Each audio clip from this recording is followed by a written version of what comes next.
What's up, everybody? Welcome back to another edition of 4 Dummies, and tonight I am joined with the other 3 dummies. I have Mrs. Skullface. Hello. I have just one. Yo, what's happening? I have Robert Detoff. Hello. And tonight we are going to talk about Iron Factory, a conversation that we've been meaning to have for some time. Iron Factory is probably the first Legends company that ever truly impressed me. And where they are now is maybe the first Legends company that's ever truly confused me. And I think to track where, when, why, and how that happened is something at least interesting. They're actually pretty prolific. They set the trend to say, hey, Legends, go with your big bots. And they started out by saying, okay, here's some figures, and now we're going to go with this, because that Metroplex, you know, I still think it looks great. They started to say, oh, these are a hit, and they started making like Blaster and then the tapes, and they were going for like Cybertronian tank stuff, and everything came with a ton of guns and shields that were all modular with either each other or Metroplex or the Metroplex, big, right? But so you can gun them up. But then they sort of transitioned into like almost I would say half and half, like half Cybertronian alt mode / half IDW styled. Just right, wasn't that with like their Perceptor? Right? Isn't that like when didn't they do a Perceptor that was kind of like based on the IDW one where he was? I believe like so. Yeah, I mean, no, definitely Perceptor was one of the first. And that I mean, after they did the Slammer and the 6-gun, that's where they just kind of, it's like that same style. That's still in that style. But then they were taking hints from the IDW, and then they went with it, and they started skewing more and more IDW with their own flair on it, you know, and we all know the stuff they came out with. But then at some point, recently, they were just like, forget the IDW, we're making samurais. Yeah, but you know what? Even before they got to the samurai stuff, that like I feel like the general presentation of them started to weaken. Right, like they stopped caring about alt modes. They stopped caring about alt modes. They stopped caring about paint. They stopped caring about like even the kind of interesting transformations. It was just like, yeah, just get through it. You know what I mean? It kind of felt like that. Was that at the same time that like Legends started to take off and other people were starting to do it? Well, I'm trying to look to see which figures are missing paint. Like a lot of their figures had like paint coverage. Like if you look at like their Power Glide, that's a lot of just plastic. Yeah. You know, plastic with accents where they actually had like, you know, really painted pieces in the beginning. But like when they got around this like Power Glide era, which is like some of the last stuff before they transitioned into this samurai stuff, it seemed like they stopped caring in the first place. Well, in all fairness, the first figures really didn't have any paint though. So that was the transition. They were like really no paint, a couple of things, and then they started painting them up, and then they started dialing it back. That's true. You know what's also interesting is that like when they finally like really like found their niche in the IDW stuff, it's like the curse of IDW. Like MMC has had this curse as well. It's like they still don't lean into it heavy enough. They still rely on doing the famous G1 characters in an IDW style instead of actually doing the famous IDW characters in an IDW style. There are so many characters you can do from IDW, right? Yeah. Oh, a ton. And even like if you look at like stuff that they could have done that would have been super cool, like if you ever look at like IDW Cosmos, like he's huge because he's like an actual flying saucer. And like to have done that in that scale, it would have almost been like having a masterpiece level IDW Cosmos. You know what I mean? Like that was like the same size as like a G1 masterpiece, but he would be, you know, suited for your Legends. Like there's just so much stuff they could have done. The fact that like neither MMC or IDW considered tackling a whirl. Iron Factory, you mean? I'm sorry. Iron Factory considered tackling a whirl, which is like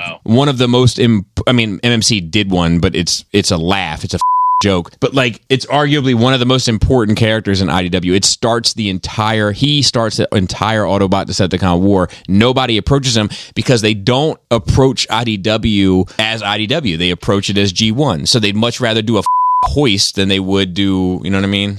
I feel like they jumped the shark. The samurai stuff, right? There's some good paint on it. The Grimlock is painted. The Grimlock is amazing. The Leo Convoy is really cool. It's goofy, you know, like, but it's really cool in robot mode. But they don't care. I don't think they care. Like, why would you do Dreamwave Dinobots? Why didn't you do IDW Dinobots? Yeah, that does seem strange, especially because IDW Dinobots do turn into dinosaurs, which always perform better than tank Dinobots. Considering this seems to be something that plagued MMC and IDW, it's like like the same error these companies have made to fail to grasp consumer interest. Does it have something to do with the source material and who's the creator? Like in Asia, is IDW not as big of a thing as it is here? So I've heard some stuff about that because they started releasing the IDW stuff later on in Asia, to my understanding, and it may have stopped being distributed earlier than here as well. So that may have something to do with it. But like IDW Transformers, whether people want to admit it or not, is probably the most popular franchise within Transformers after G1. I mean, it's the most mature. It is the most mature, but like when you go to these cons and stuff,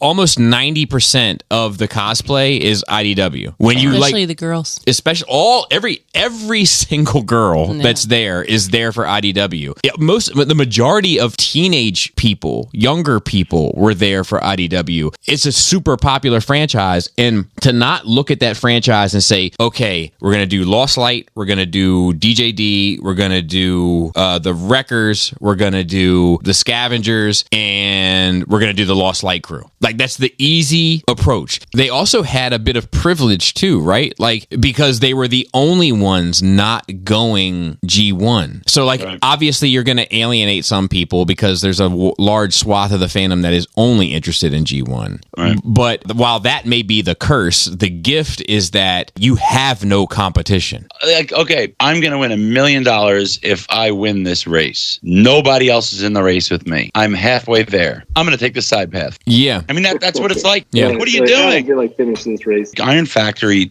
nowadays, they tend to be nice and dense. The articulation, they're trying to change things up and give you ab crunches and stuff, but it's still the joints they use are pretty much the same kind of joints, big, thick, sticky ball joints and, hinges and stuff, but they have become pretty fiddly. Even the Grimlock's a little fiddly with those back pits and stuff. And Grimlock isn't the best example because Grimlock is probably their best example of when they've got it right. But like if you look at like their Lockdown, for instance, and people argue with me night and day, but like you don't know what the character looks like. Well, I got news for you. You're right. But then I Googled it and you're also wrong because he doesn't look like this. Right. I mean, he's got these giant balloon pants on, and he looks stupid with them, and he looks stupid without them. And if you want to move his legs, they move around and flop around. It's a fail. And it just like proportionately, it's like all over the place. The engineering doesn't really work in any kind of smooth way. Like it's like I don't know what the win is. Like I don't know what the takeaway is. Like to be fair, I think that they have to get away from IDW at this point because IDW is kind of fading into obscurity. In spite of how popular it once was, like they have to kind of do something. That's an interesting point because G1 did as well, right? And what sells is nostalgia. Yeah, also too, you got to think about too when IDW and that stuff came out, that was the nostalgia. You didn't have anything. It's so saturated now. It's time for some new stuff. I don't know if IDW is going to have the same lasting power as G1 because I don't know if culturally it has the same impact. Like G1 was a whole generation of kids, a large amount of latchkey kids, Generation Xers that like were watching the cartoons and living out fantasies of the cartoon in their living room with these figures. Like it was all happening in concert, whereas the IDW thing was something that Hasbro didn't even believe in until it got hot, then tried to catch up with it. Like it wasn't handled as gracefully. As a result, I don't think it'll have the lasting power that G1 has. Similarly to most of the other franchises that Transformers has created, with the exception probably of Beast Wars and maybe arguably the movieverse and animated. Don't you think that like the IDW fans, they're sad to see IDW go away. So it's really catering to those fans, and those are the ones buying the IDW stuff. So why wouldn't they seek something to consume that's IDW? This is interesting. This is like an interesting, like almost philosophical thing. I think because IDW didn't resonate in a three-dimensional form to begin with, it's not as much tied into the franchise. So like there's a number of huge IDW fans that will travel across the country to shake hands with James Roberts or Alex Milne, but have no interest in a figure. But they might pick up a plushie for the novelty of it. Go ahead, Jason. Well, I think there's something too about just time, right? Like that's what creates nostalgia is absence in time. So maybe with IDW being gone, and then if it's gone for a decade, and then they come out with stuff. You're like, oh, all right, I remember and they this. play into something later on. Yeah, but I think that like all right, so Scooby-Doo, right? Scooby-Doo was huge in the 70s. While Scooby-Doo was big in the 70s, it wasn't part of the marketing rollout to have toys to go along with it. And so Scooby-Doo has had a resurgence plenty of times. It had a live action film and also awful. But because it's never been tied to this other thing, the toys never really seem all that important. And I think that might be similar with IDW Transformers, that like because the Hasbro machine was late catching up to it, like you didn't see IDW Transformers until well into phase 2 of the IDW storyline. Now, to be fair, that's when the got good, but in the same breath, you missed years and years and years of getting ahead of it when you wasted time with the video game stuff that they did that was horrible and all sorts of stuff. Like, I think that I'm into the toys of IDW because I recognize Transformers as a toy brand that like I need the media to sort of attach myself to. Right. I think that the kids today that got into IDW, they probably don't have the same support backing to Iron Factory, to MMC to sort of make them successful in the same space. And even 20 years from now, that's not going to speak to them in the same way that maybe a deluxe hardback edition with extra writer's notes of the comics may present. I do wonder, our generation was sort of the generation that played with the toys. Yeah. You know what I mean? But true, you think about it, these kids don't have anything. Yeah, they don't do that anymore. We didn't have apps. I think because it was just a comic, that's what's going to hit that generation of kids. And I say kids loosely because they were like young adults, teenagers that got into IDW. But that's what's going to hit them nostalgically. So, but they were readers, right? Correct. They were readers. That's correct. How they came to it. If IDW had 1 million fans, let's say, and I think it's less, but let's say it had just for a round number, it had 1 million fans. Of those 1 million, there may only be 4,000 that might be interested in toys of it because like that generation is just not as connected to that type of stimulus.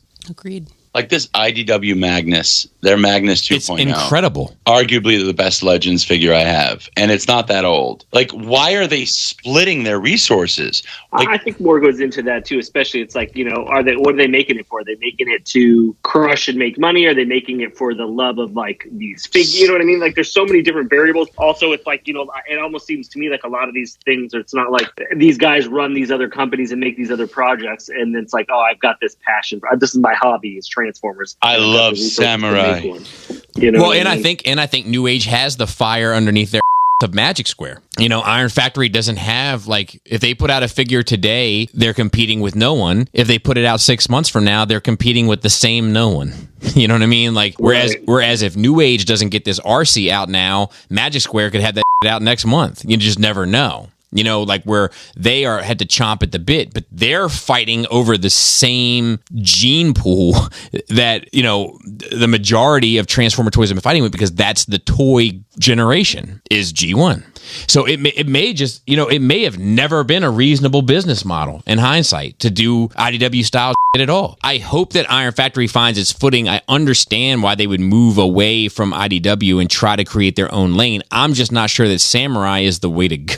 I'm just not sure it's the way to go. This is like is it Make Toys who did the double barrel Megatron? Cross Dimensions, yeah. This is Cross Dimensions. Yeah. It's just random. It's just random. I feel like it's just, if you're gonna give it a new flavor, you gotta make that flavor something people can relate to. Like Samurai are cool, but what does Samurai have anything to do with Transformers? Japanese. It's just, I think there's just a cultural disconnect here, but I'm sure it's probably. Yeah, maybe. Then where's your prime? Well, so that's the thing, right? Is like, even if it is a cultural thing, I think that for it to have success globally, it's always going to come down to the same You think 6 if they characters. Had made like a Samurai Prime that they would have sold, like, you think that would have been I think it would have sold better than I think it would have sold better than a Lockdown. That is interesting. Look at like when who did the Samurai Stormtroopers. So Play Arts Kai and Bandai. Bandai did the super samurai versions. And they were cool. Cool as shit. So they did a Vader too, right? Yeah, a Vader. They did I have the Darth Maul. I have all, not all of them, but I have Which is cool, yeah. So it doesn't make sense that if Iron Factory should have just done the original characters in that samurai style, it would have. Yeah, it would have been successful. Cool. As collectors, if you are telling us to take you seriously in a line, we're expecting those characters to be released initially to declare this a line. Yeah, but the question is, how far can that line go after those characters? And I think that, Masterpiece is giving us that information now, and I think Legends isn't far behind it, honestly. Oh, I need to see a bidet. And your favorite IDW cover? A Transformer plushie. How about some pancakes? A nice stack of pancakes. I need to see the sad neck face. Do you remember when the neck products used to die? It used to have that sad face. Oh, Can we see Jisk with